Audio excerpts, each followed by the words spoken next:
Good evening and welcome to the English News World Affairs. You are watching the 9 p.m. news brief with me, Huda Zariwala. Here are the top stories for the hour. At least 47 people have been killed and more than 100 injured in 2 bomb attacks in eastern Iraq, local officials say. A car bomb exploded in a marketplace near the city of Baquba, killing at least 35 and injuring more than 70. A second car bomb at a checkpoint east of the city reportedly killed at least 7 and wounded approximately 25. Baquba was the scene of a fierce fighting a year between Islamic State fighters and pro-government militias. Government forces managed to take control of the city, but clashes with the militants continue across Diyala province. Last month, IS bombed a crowded marketplace in the province, killing 115 people who had gathered to mark the end of the Islamic holy month of Ramadan.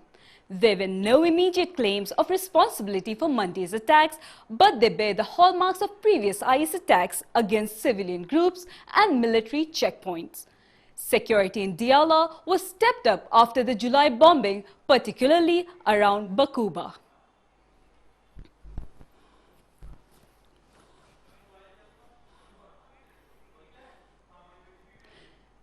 So this incident is of Iraq, where a car bomb had killed a lot of people.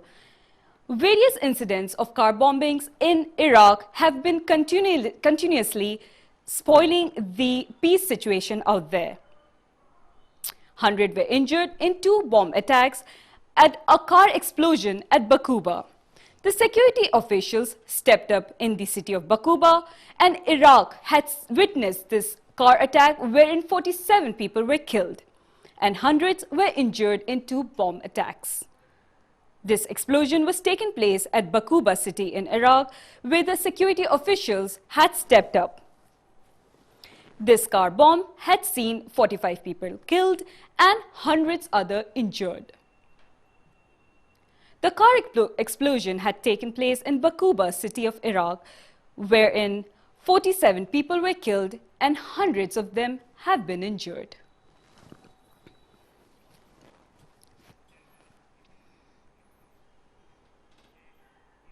Moving on to Israel, people in Britain have been signing a petition that calls on the government to arrest Israeli Prime Minister Benjamin Netanyahu upon his arrival in the UK next month. The petition called Benjamin Netanyahu to be arrested for war crimes when he arrives in London is available at a petitions website set up by the UK government and Parliament. Benjamin Netanyahu is to hold talks in London this September. Under international law, he should be arrested for war crimes upon arrival in the UK for the massacre of over 2,000 civilians in 2014.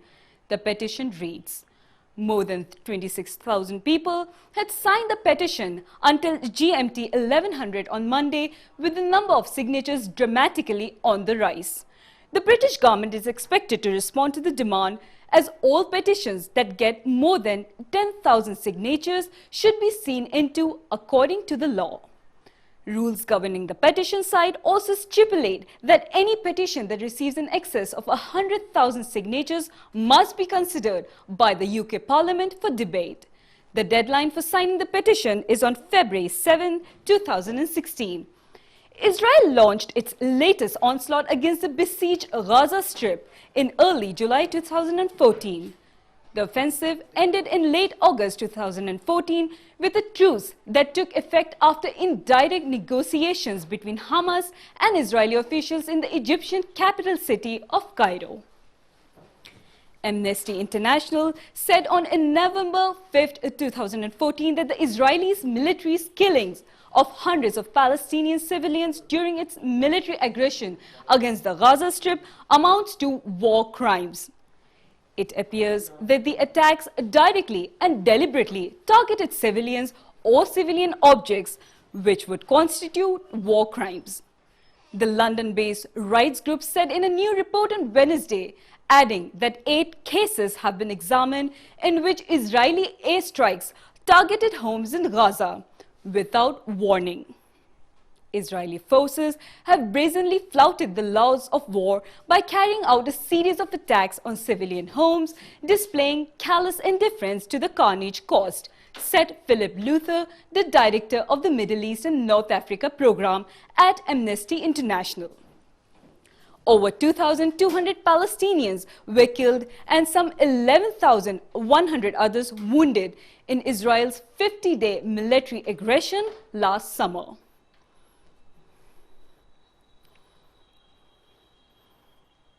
So a petition has been signed because of the war crimes that happened in London. The petition says that the Israeli Prime Minister Netanyahu has to be arrested. So this petition is signed for the arrest of Benjamin Netanyahu because of the war crimes that has been taken place in London. People have signed a petition against him, and according to the petition, people want the Israeli Prime Minister Benjamin Netanyahu to be arrested. This petition will take effect very soon, and this is because the PM of Israel has done war crimes in London.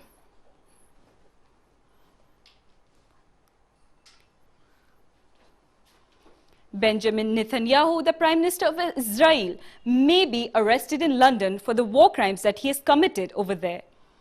People are signing a petition against him because they want the Prime Minister of Israel to be arrested in London because of the war crimes that have taken place because of the Prime Minister of Israel, that is Benjamin Netanyahu.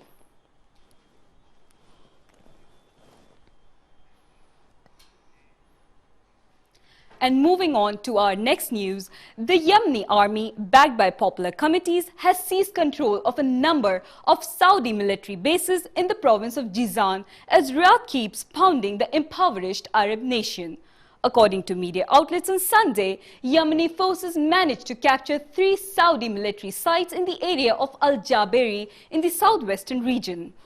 The Yemeni forces also set fire to 2 Saudi military vehicles in the attack on Saudi military bases.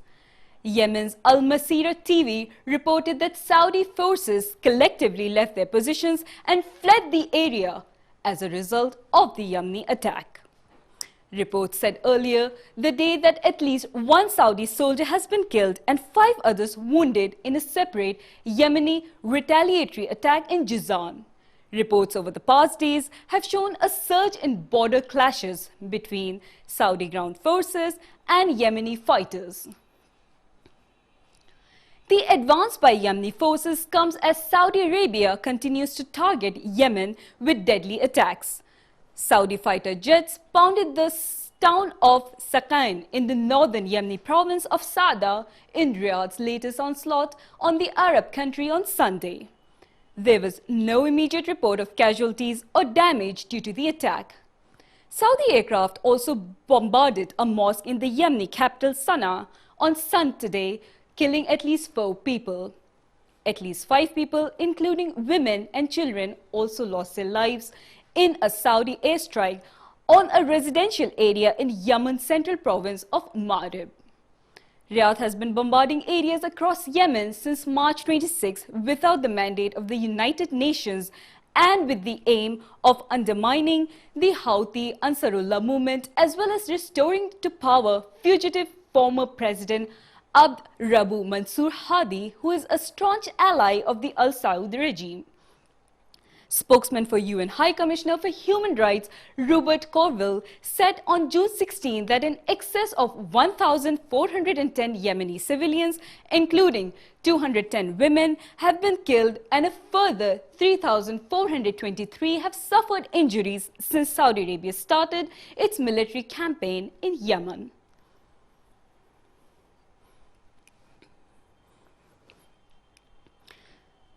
So the Saudi military sites in the Al-Jaberi area have been targeted, wherein Yemeni army, backed by the popular committees, were also in position. The Yemeni forces will manage the Saudi military sites in the areas of Al-Jaberi.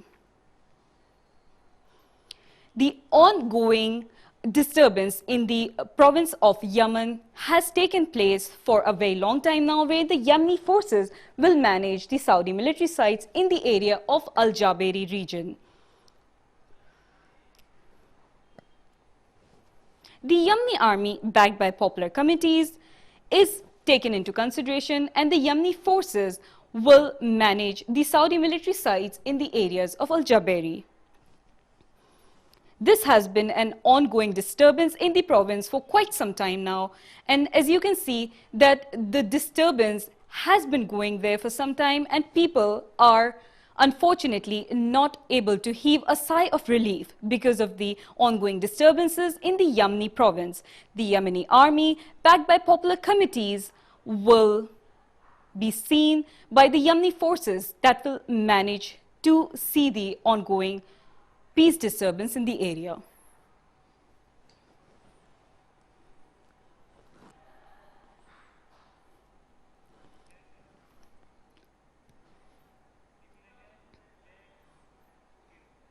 And moving on further, demonstrators on Sunday will take to the streets of Ferguson, Missouri, a year after the police shooting of a black teen sparked violence, unrest, and renewed a national conversation about America's troubled race relations. Hundreds of protesters began marking the anniversary of Michael Brown's death on Saturday, including one group that barbecued a pig onto which they had placed a police hat before offering its roasted head to officers at the police headquarters. Brown, who was 18 years, was shot by a white police officer, Darren Wilson, on August 9, 2014, and a subsequent decision not to indict Wilson prompted riots in the Ferguson region and raised tensions across the country. Outrage over the deaths of Brown and a series of other black Americans at the hands of police in the past year has been channeled into a sustained nationwide movement with the social media hashtag Black Lives Matter becoming its rallying cry across the country. Yet another high-profile shooting occurred Friday when a Texas police officer fatally shot a 19-year-old unarmed college football player, Christian Tyler, after he drove his vehicle through the front of a car dealership. Earlier Saturday, in Ferguson, protesters marched along one of the avenues hit by fierce rioting last November when a court decided not to indict Wilson. The peaceful march, led by Brown's father, saw participants shout slogans such as "Hands up, don't shoot" and "We do this for who? We do this for Mike Brown."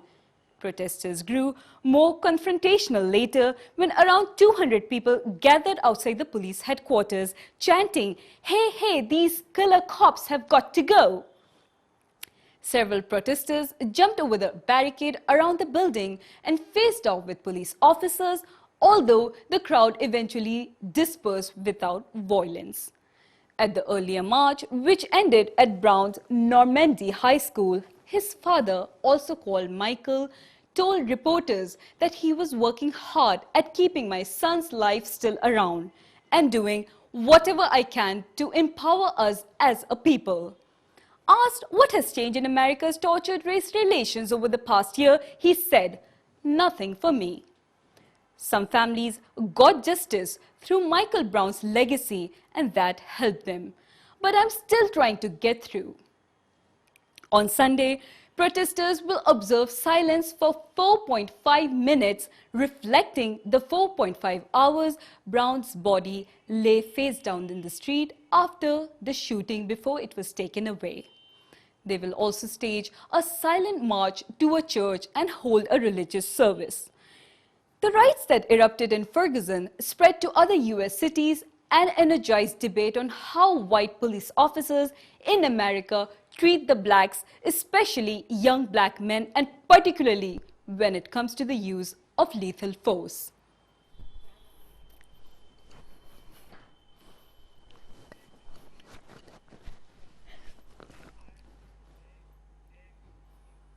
And viewers, it is time for a short break. Don't go anywhere because we'll be back in a short while.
Welcome to the Evening News World Affairs with me, Huda Zariwala.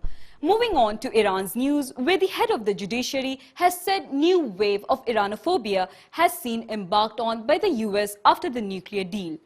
Ayatollah Sadiq Amori Larijani, who was addressing a meeting of judicially high-ranking officials on Monday, congratulated the National Day of Journalists and urged more efforts by the media activists to promote religious and moral social values across the society, to prevent crime and to provide accurate information to the public.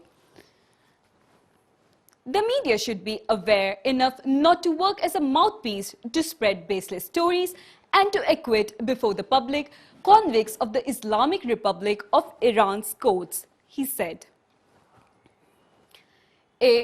Amori Larijani believed that Western media hegemony and Zionist propaganda octopus waged huge attempts to suppress independent Muslim nations of Palestine and Iraq as an example of working out of the media as an instrument for oppression and keeping the public misinformed. West has spread its media hegemony to promote its own specific values and to justify and perpetuate the injustice and crimes. All media and news outlets in the Islamic countries should take their human, social and religious responsibility of casting light into the realities of the media and of fostering universal values and morality. Amoli Larijani emphasized. The US officials have embarked on a new wave of Iranophobia after the nuclear deal. For example, false stories on Parchin Military Center violate the commitments of the West in nuclear deal. According to the leaders' fatwa, procurement, stockpile and use of nuclear weapons are prohibited. The US has fueled the media propaganda.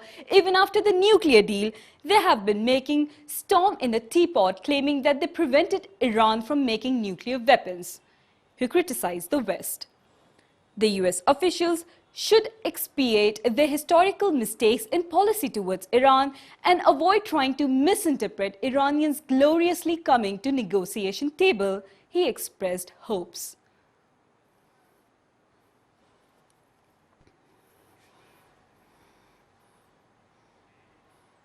Moving on, External Affairs Minister of India Sushma Swaraj on Sunday said that she would raise the issue of 9 Indian nationals detained in a Tehran jail with the Iranian Foreign Minister Javad Zarif, who arrives in India on August 14th.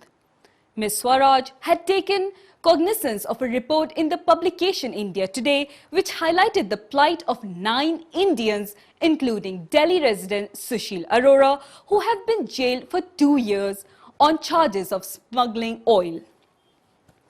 The Indians, who were a part of a shipping crew, have been asked to pay a lump sum amount of 19 crore rupees for securing their release.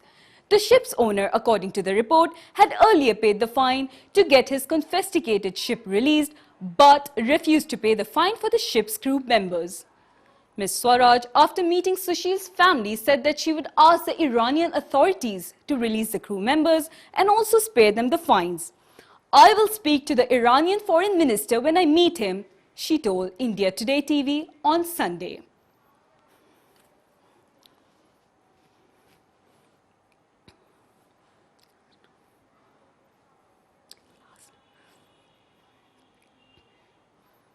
And moving on to China's bulletin, a typhoon battered China's east coast on Sunday, killing 14 people and forcing the authorities to evacuate hundreds of thousands of more. The 14 were killed after being washed away by flash floods or buried under collapsed houses or landslides, state news agency Xinhua said, citing authorities in Zhejiang province. Another 4 people were missing. Typhoon Sodilor forced more than 118,400 people to leave their homes in Xizang and 320,000 in neighboring Fujian, Xinhua said. More than 530 flights were cancelled and 191 high-speed trains were suspended. The typhoons had killed people in Taiwan earlier in the weekend and then moved across the Taiwan Strait and slammed into the mainland's Fujian province late on Saturday. It churned towards neighboring Xizang and Jiangxi on Sunday, Xinhua said. The tropical storm risk website downgraded Saudi law to a tropical storm as it moved inland. In Taiwan, the rain and wind eased on Sunday, although the Central Weather Bureau warned that conditions remain unstable as crews began clearing falling trees, mud flows and other debris from the blocked roads. The storm killed 7 people in Taiwan, with 4 missing and nearly 400 injured, authorities said. Typhoons are common at this time of the year in the South China Sea and Pacific, picking up strength from warm waters before losing it over land.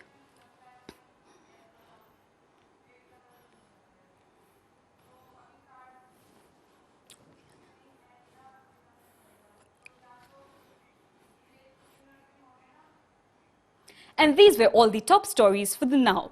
For more news updates, keep watching Channel 1 News with me, Huda Zariwala, signing off. Good night and have a good day.